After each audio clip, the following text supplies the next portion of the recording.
वर्ତ୍ତमान शीघ्र आगमन करने जाऊथिबा प्रभु जीशु ख्रीष्टनक पवित्र बहुमूल्य नाम रे निर्मल खरा यूट्यूब चैनल रे आपण समस्त को स्वागत करे। प्रतिदिन प्रति प्रभात आम माने निर्मल खरा यूट्यूब चैनल माध्यम रे नुआ नुआ प्रसंग रे प्रभुंकर वाक्य शुणिबार अपूर्व सुजोग आमे पाउछु। परमेश्वर प्रति प्रभात रे तांगर पवित्र वाक्य द्वारा से आम सहित कथबार्ता होचंती। सेति स्वर्गर परमेश्वर को हृदय सहित धन्यवाद दिए। ता सहित आप समस्त को हृदय सहित धन्यवाद दिए, कारण आपण माने नियमित ए चैनल द्वारा प्रसारित होता कार्यक्रम गुड़िक को देखुचंती। केवल देखुचंती ताहा नुहे, लाइक शेयर कमेंट्स गुड़िक द्वारा आपण माने आम को अत्यधिक परिमाण उत्साहित करुचंती। प्रभु आप समस्त को प्रचुर भाव आशीर्वाद करंतु। आपण मानकर प्रार्थना अनुरोध गुड़िक को आम देखुचु आपण मान प्रार्थना अनुरोध को नहीं आम प्रार्थना करुचु। प्रभु आपण मानकर जीवन अद्भुत काम करुथिबे एहा मध्ये आम विश्वास करुचु। आसंतु आजिर प्रसंग निकट को जिबा। आजिर प्रसंगटी एई प्रकार अटे, प्रभुंक उपस्थितिर शक्ति, the power of God's presence. परमेश्वरंकर उपस्थितिर शक्ति विषय आम जानिबार अछि। आज अनेक भाई भौणी माने परमेश्वरंकर प्रेजेंस रो शक्ति कौन जानी ना।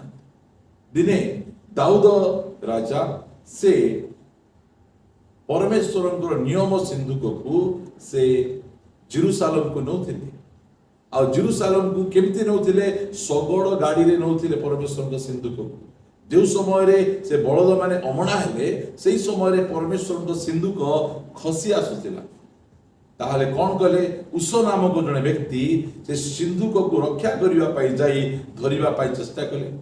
परमेश्वर रागी जाई उस को बोध कले, हत्या कले। कहीं उस परमेश्वर प्रेजेंस को से साधारण भाव में नेला। परमेश्वर सिंधुक को कौन सी बाहर व्यक्ति छुई पारिबे नहीं, केवल लेवीय व्यक्ति ही छुई पारिबे। लेवीय व्यक्ति छुईले ही से बंचिबे, नले मरिजिबे। अन्य माने विजाति लोक माने परमेश्वर को सिंधुक को छुंथिले। कहीं सही समय परमेश्वर प्रेजेंस नथिला। नबुकदनेस्सर से परमेश्वर मंदिर को आसे लूट करिकिना सब नहीं गले, मात्र ताको किछि दंड हैला नहीं, कारण परमेश्वर सकीना ग्लोरीटा पळे जाइथिला। पलेस्ते लोक माने मध्य परमेश्वर सिंधुक को नहीं तांकर दागन मंदिर रखिथिले।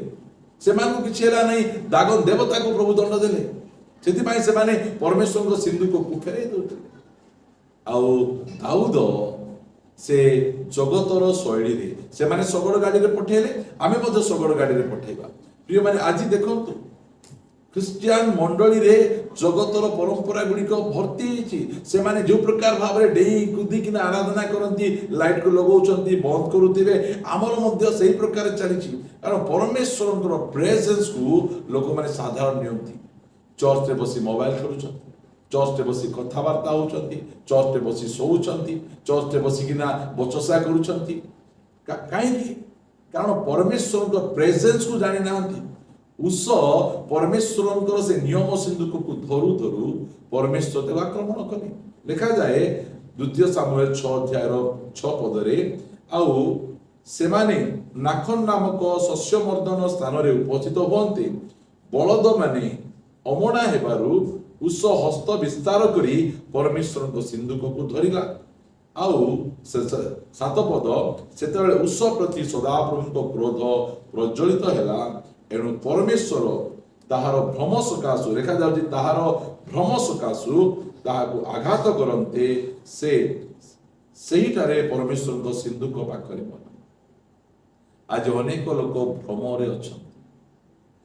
चर्च को प्रभुंकर प्रेजेंस को से माने एटा कॉलेज रूम, एटा स्कूल रूम, एटा हमर बेडरूम बोली भाबी से माने मन इच्छा भाव रे से माने व्यवहार करूछ। परमेश्वरंकर उपस्थितिर शक्ति को आमे जानि बार अछि। देखंतु सद्रक मयसद अबेदनगो को नेले आउ नियारे फिंगी देले।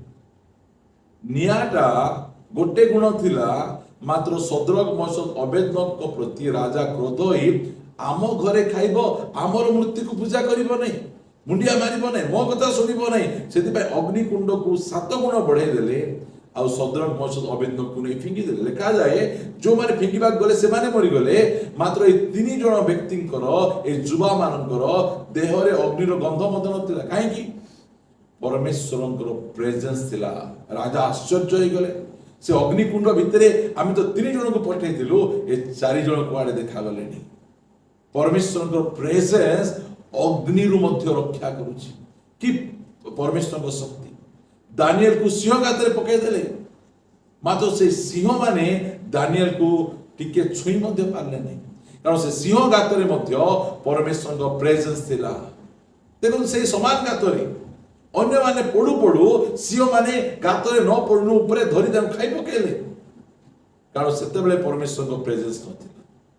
ଆଜି କହିବା ପାଇଁ ଚାହେଁ, ପରମେଶ୍ୱରଙ୍କର ପ୍ରେଜେନ୍ସକୁ, ଉପସ୍ଥିତିକୁ ସାଧାରଣ ଭାବନ୍ତୁ ନାହିଁ। ଶକ୍ତିଶାଳୀ ପ୍ରେଜେନ୍ସ ପ୍ରିୟମାନେ। ପରମେଶ୍ୱରଙ୍କ ପ୍ରେଜେନ୍ସ ଯୋଉ ସମୟରେ ଆସେ, ସେଇ ସମୟରେ ମଶା ମଧ୍ୟ ସେ ଭୟଭୀତ ହେଇଗଲେ, ମନ୍ଦିରରେ ରହିପାରିଲେ ନାହିଁ, କାରଣ ପରମେଶ୍ୱରଙ୍କ ଉପସ୍ଥିତି ଶକ୍ତିଶାଳୀ। ପରମେଶ୍ୱର ଶକ୍ତିଶାଳୀ ପରମେଶ୍ୱର। ସେଥିପାଇଁ ଇସ୍ରାଏଲ ଲୋକମାନେ କହିଲେ, ପରମେଶ୍ୱର ଆମକୁ କଥା ନ କୁହନ୍ତୁ, ତୁମକୁ କଥା କୁହନ୍ତୁ, ତୁମେ ଆସି ଆମକୁ କଥା କୁହ। ପ୍ରିୟମାନେ, ଲୋକ ଭାବନ୍ତି ପରମେଶ୍ୱରଙ୍କ ପ୍ରେଜେନ୍ସ ମାନେ କଣ? ଦେହର ବାଳ ଗୁଡ଼ିକ ଠିଆ ହେଇଯିବାଟା, ଓ ପରମେଶ୍ୱର ଉପସ୍ଥିତି ଅଛନ୍ତି। ଭାବନ୍ତି ଯେ ପରମେଶ୍ୱରଙ୍କ ପ୍ରେଜେନ୍ସ ମାନେ କଣ? ଜୋରେ ଜୋରେ ଚିଲେଇ ପାଟି କରିବାଟା ନାହିଁ। ପରମେଶ୍ୱରଙ୍କ ପ୍ରେଜେନ୍ସ ଯେତେବେଳେ ଆମକୁ ପଳାଇ ଆସେ ଆମ ଜୀବନରେ, ବନ୍ଧନ ଗୁଡ଼ିକ ଛିଣ୍ଡିଯାଏ। କି ପ୍ରକାର ଭାବରେ ସଦରକ ମେଶକ ଅବେଦନଗୋର ବନ୍ଧନ ଛିଣ୍ଡିଗଲା। ସିଂହ ମାନେ ଭୟଭୀତ ହେଇ ଦାନିଏଲକୁ କିଛି କଲେ ନାହିଁ, କାରଣ ପରମେଶ୍ୱରଙ୍କ ପ୍ରେଜେନ୍ସ ଥିଲା। ପାଉଲ ସିଲାଙ୍କର ଆରାଧନାରେ ପରମେଶ୍ୱରଙ୍କ ପ୍ରେଜେନ୍ସ ଆସିବାରୁ ଭୂମିକମ୍ପ ହେଇ ଲୋକମାନଙ୍କର ବନ୍ଧନ ଗୁଡ଼ିକ ଛିଣ୍ଡିବାକୁ ଲାଗିଲା। ପରମେଶ୍ୱରଙ୍କର ପ୍ରେଜେନ୍ସ ଓ ଶକ୍ତିକୁ ଆମେ ଜାଣିବାର ଅଛି। ପରମେଶ୍ୱରଙ୍କ ଉପସ୍ଥିତିରେ ଆମେ ଯଦି ଖାମଖିଆଲି ଭାବେ ରହିବା, ଉଷ ପରି ଆମେ ମଧ୍ୟ ମୃତ୍ୟୁବରଣ କରିବା। ପରମେଶ୍ୱରଙ୍କ ପ୍ରେଜେନ୍ସକୁ ହନାନୀ ଓ ସଫିରା ଜାଣିଲେ ନାହିଁ, ମନ୍ଦିରରେ ଆସି ମିଛ କଥା କହିଲେ, ସେଇ ସ୍ଥାନରେ ସେମାନେ ମରିଗଲେ।